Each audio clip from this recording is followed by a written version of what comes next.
अल्लाह तेरा शुक्र कि यहाँ से वो बच्चे चले गए, अपने सही ठिकाने पर चले गए। अभी गुलाम हैदर पहले ही शादीशुदा था। गुलाम हैदर को जी। उसने एक दफा बाई चांस मिस कॉल देती है, जब गुलाम हैदर इसकी कॉल उठाता है तो फिर ये बार बार परेशान करती है, मुझे आपकी आवाज बड़ी अच्छी लगती है, मुझे बड़ी सोहनी लगती है, मुझे आपसे प्यार हो गया। जाहिर सी बात है, जब आप खुली मार्केट बनकर जाओगे, आओ मेरे पास शॉपिंग करो, तो हर एक कोई जाके भिन भिन आएगा भाई। आप जख्म को खोलेंगे तो मक्खियां तो आएंगी। तो ये वो एक ऐसा कैंसर का जख्म है जिसपे लगातार मक्खियां भिन भिना रही हैं। और गुलाम हैदर को उसने पहले तलाक करवाई, उसके बच्चे थे दो, वो आज भी पता नहीं कहां पर है, मैके में है, माँ के पास है, दादा के पास है, नहीं पता कहां है। गुलाम हैदर से शादी करता है, पूरी ईमानदारी से करता है। गुलाम हैदर क्योंकि कबीले से ताल्लुक रखा था, तो इनको कबीले वाले सजा देते हैं और कबीले को कंपनसेशन देता है गुलाम हैदर। इसकी वजह से कंपनसेशन देता है कि उसने शादी क्यों करी, क्योंकि वो ऑलरेडी शादीशुदा था। अब जब हालात इतने खराब होती तो गुलाम हैदर सऊदी अरब जॉब करने जाता है, इसके लिए जाता है ताकि इसको आसाइश दे सके, इसको घर दे सके, इसको रोजी रोटी दे सके, इसको फैशन जो ये चाहती है वो दे सके, इसको बच्चे दिए उसने। अब गुलाम हैदर तो सऊदी अरब चला जाता है, लेकिन आप ही के मुल्क की मैंने नायाब ऐसी ऐसी वीडियो देखी है जनाब, ऐसे ऐसे बच्चों के मैंने इंटरव्यू देखे हैं जो 18, 19 और 50 साल तक के आदमी वो दावा कर रहे हैं कि सीमा हैदर हमारी गर्लफ्रेंड रही है। कोई कह रहा है हमारे 10,000 ले रखे हैं, कोई कह रहा है कि हमारे यहाँ फ्री में कोल्ड ड्रिंक पीकर जाती थी, कोई मतलब हर बंदा कहता है कि हमारे यहाँ से पैसे लेके भागे, और हर एक को उसने लारा लपा दिया कि मैं तुमसे शादी करूंगी, मैं गुलाम हैदर के साथ खुश नहीं हूं। तो आप एक बात बताइए, हर मुल्क के अंदर हो सकता है कि आपके मुल्क के अंदर सबसे ज्यादा लोग पाकिस्तान की जितने भी जॉब करते हैं ज्यादातर वो अमेरिका में करते हैं, यूरोप में करते हैं। तो क्या सबकी बीवियां भाग जाती हैं? सबकी बीवियां भाग जाएंगी जी, हमारा खत्म तो जी चला गया, अमेरिका हमने भाग जाना है। हिंदुस्तान के हजारों हजार लोग हैं जिनके खाविंद हैं, बाप हैं, वो बाहर जॉब करते हैं, हिंदुस्तान मतलब चाहे स्टेट से अलग करें। तो क्या सबकी बीवियां भाग जाती हैं? आप चैनल पर बैठे, हो सकता है कि आप अपनी फैमिली को इतना टाइम ना दे पाते हो जितना वो डिजर्व करती है। आप एक जर्नलिस्ट हैं, जर्नलिस्ट की जिम्मेदारियां बढ़ जाती हैं। रात बेरात आपने मतलब प्रोग्राम को शूट भी करना होता है, आपने रिपोर्टिंग भी करनी होती है। तो क्या हमारे और मतलब रिपोर्टरों के घर के और आपके घरों की बीवियां भाग जाएंगी कि जी हमारा पति हमें टाइम नहीं देता? तो ये इसके खराबी, इसके खानदान में खराबी थी। गुलाम हैदर ने एक निहायत गंदे खानदान में जाकर शादी करी, जहां पर मेरा ख्याल से रिवाज होगा कि लड़कों को फांसो, फिर उनको लूटो, फिर भाग जाओ। गुलाम हैदर में इसलिए हजारों कीड़े निकाले। आप गुलाम हैदर का मकान बेच देती है रातों रात, किसी को पता नहीं चलता। आप गुलाम हैदर के बाप से बात नहीं करती, आप गुलाम हैदर की मां से बात नहीं करती, उसके खानदान से बात नहीं करती। गुलाम हैदर ने जितना इसको सोना बना कर दिया था वो तमाम का तमाम बेचकर आ जाती है, और जिसके पास आती हैं वो एक भूखा नंगा आदमी है, किराए के मकान में रहता है, जॉब नहीं करता, मतलब यूट्यूब चैनल के लिए भीख मांग रही थी कि मेरा सचिन का यूट्यूब चैनल सब्सक्राइब कर दो, इससे पैसे आएंगे तो हमारा खर्चा चलेगा। क्यों? तेरा खर्चा नहीं चल रहा था, 80,000 का चेक तुझे कम पड़ रहा था। तो ये खूब से खूब तर की तलाश में है, और हो सकता है कि सचिन के साथ इसकी पार्टनरशिप हो और ये वाकई यहाँ पर गलत धंधे में लगे। कॉल कर तो हर जगह होती है, हर जगह काम चलता है, चाहे वो हिंदुस्तान हो, चाहे वो पाकिस्तान हो, चाहे हर जगह गलत काम होते हैं, सही काम भी होते हैं। अगर सब जगह सही काम होता है तो फिर दुनिया ही ना कहलाए, फिर तो ऐसा लगे कि फरिश्तों की दुनिया है।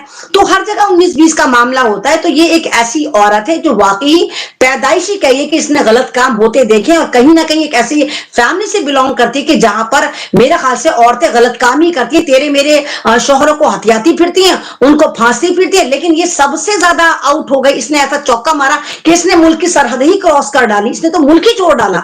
तो इससे पता चलता है कि इसने पाकिस्तान में इतने घोटाले करे, इतने लोगों से इसने उधार लिए, इतने लड़कों से इसने झूठे वादे करे कि इसको मजबूरन हिंदुस्तान आना पड़ा। और इसको लगा कि हिंदुस्तान के लोग जो है टिकटॉक पर बड़े वायरल रहते हैं, हिंदुस्तान में मीडिया की भी आजादी है, हर एक कोई मीडिया पे बैठा हुआ है और अच्छे से खाता कमाता है। क्योंकि पाकिस्तान में तो यूट्यूबर इतना नहीं कमाते, हिंदुस्तान में तो वीडियो चैनल्स पे, यूट्यूब चैनल पे मिलियंस में चली जाती हैं। तो इसको ये भी लगा कि अगर मैं यहां पर आकर अपना धंधा चमकाऊंगी तो ज्यादा मैं पैसे कमाऊंगी, मैं सोशल मीडिया पे भी जाऊंगी और एक हिंदू धर्म को भी बदनाम करूं। अपना धर्म तो खैर ये मानती ही नहीं है, अपने धर्म को तो खैर मानती नहीं, लेकिन जिस धर्म को ये कह रही कि मैं उस धर्म में आई हूं, ये उस धर्म की भी लगातार बेइज्जती कर रही है और बेहुरमती कर रही है। आप सीमा का मुस्तकबिल क्या देख रही हैं? बच्चों का इंडिया में मुस्तकबिल देख रही हैं? गुलाम हैदर आपकी वीडियो देखता है तो उसको आप क्या मशवरा देती हैं?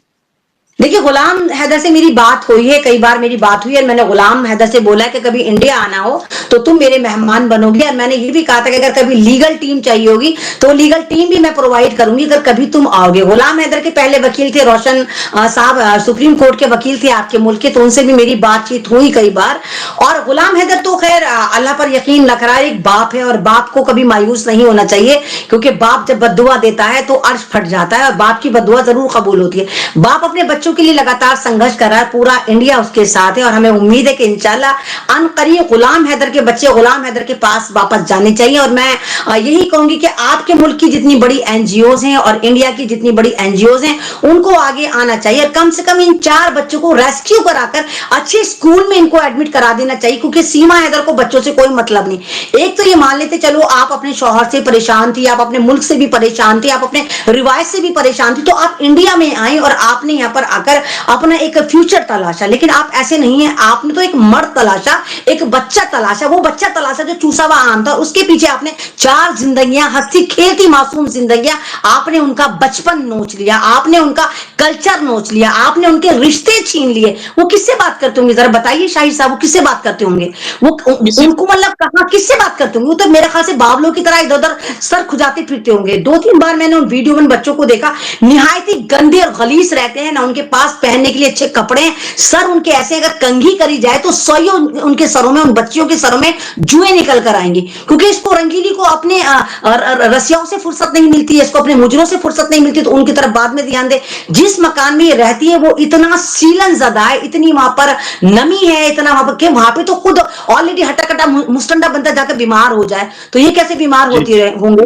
तो हमें उम्मीद है कि बहुत जल्द इंशाल्लाह अनकरीब, जहां तक गुलाम हैदर ने सब्र करा है, इंशाल्लाह उनका सब्र रहेगा नहीं जाएगी, और आपकी मेहनत और हमारी मेहनत और हमारी आवाज जहां जहां तक पहुंच रही है वो रंग भी ला रही है, और इंशाल्लाह बहुत जल्द प्रोसेस के तहत, आइन के तहत वो बच्चे गुलाम हैदर को वापस मिल जाएंगे। और अब तो इंडिया के एक वकील साहब हरियाणा से, वो भी गुलाम हैदर की तरफ से काफी पेशरफ्त कर रहे हैं और कामयाबी की तरफ जा रहे हैं। लेकिन वही वाली बात है, कोई भी काम स्टेप बाय स्टेप होता है, और इन स्टेप बाय स्टेप काम में इंशाल्लाह अल्लाह की खैर भी होती है, जजा भी होती है, और गुलाम हैदर को इंशाल्लाह बहुत जल्द कामयाबी मिलने वाली है। तो आप कहती हैं कि कहते हैं ना कि बकरे की माँ कब तक खैर मनाएगी, यानी कि आपको लग रहा है मैंने कहा ना भाई के देखिए, बिल्कुल गलत काम तो मैंने कहा ना लाखों लाख औरतें करती हैं, और हर धर्म में करती हैं, चाहे वो इस्लाम हो चाहे सब करती हैं, है ना। ना तो हमने इसमें कभी हमारे आलम दीन ने कोई फतवे नवाज करी। आपके यहाँ भी हीरा मंडी गलत काम होता है। आपके यहाँ का एक बहुत बहुचर्चित केस था दुआ ज़ारा, उसमें भी मैंने वो 12-13 साल की बच्ची को किस तरह, वो भी पबजी ही गेम था, पबजी पे किस तरह वो किडनैप करके लेके चला जाता है, और लाहौर में वो लड़का भी देखिए वो कितना चूसा हुआ आम था, जरा सा बकवास सा लड़का था, लेकिन उसके पीछे भी वही स्टोरी थी, सेम टू सेम के वो कहती मुझे मोहब्बत हो गई, उसके इंजेक्शन लगाए जाते थे, वो भी उसको कहीं ना कहीं उसका सौदा कर चुका था, दुबई पता नहीं कहां भेज रहा था, लेकिन वहां पर उनके फादर जो काजमी साहब हैं वो नहीं हारे, और जिस तरह हम लोगों की भी दुआएं रही, हम लोगों ने भी यहाँ पर बहुत आवाज उठाई, और आप लोगों ने जो मेहनत करी, सबने मेहनत करी, अल्हम्दुलिल्लाह जिस तरह दुआ ज़हरा आज अपने घर में, तो हमें उम्मीद है इसी तरह गुलाम हैदर के बच्चे भी बहुत जल्द अपने घर जाएंगे। और बकरे की माँ कब तक खैर मनाएगी, तो कब तक ही रहेगी, तो वैसे भी बुढ़ी घोड़ी लाल लगाम वाली बात है, इसकी जवानी तो वैसे भी ढल चुकी, 35 क्रॉस कर चुकी, 19 साल के लौंडे को तू फंसाकर बैठी, कोई बात नहीं, लेकिन बहुत जल्द जो लोग जो तेरे पास जा रहे हैं उनको भी पता है कि क्या नाम है, वो तुझे ना तो मां मानते हैं ना वो बहन मानते हैं। आपने देखा वो एपी सिंह जो था वो भी जाकर बहती गंगा में हाथ धोकर आ गया, क्योंकि वो भी एक ऐसा यहाँ का बदनाम वकील है, वो हर उस मुद्दे पे जाता है जो जिन्होंने बलात्कार करा होता है, जिन्होंने रेप करा होता है, वो दूसरे वालों की तरफ जाकर खड़ा होता है जो बलात्कारी होते हैं, तो वो इसी के साथ खड़ा हुआ। हिंदुस्तान का एक बहुत बहुचर्चित चेहरा था निर्भया कांड, पूरा हिंदुस्तान निर्भया के साथ था, लेकिन ये बेगैरत वकील इकलौता ऐसा वकील था, ये उन लोगों के साथ था जिन्होंने निर्भया के साथ गलत काम करा था, तो अभी भी ये गलत के साथ ही खड़ा हुआ है, और कह रहा हम ये करेंगे वो करा, इसने कुछ नहीं, कोई केस फाइल नहीं करा, सिर्फ फुटेज लेने के लिए इसके पास वकील जाते हैं, अपने आप को चमकाते हैं और राखियां बांधकर आ जाते हैं।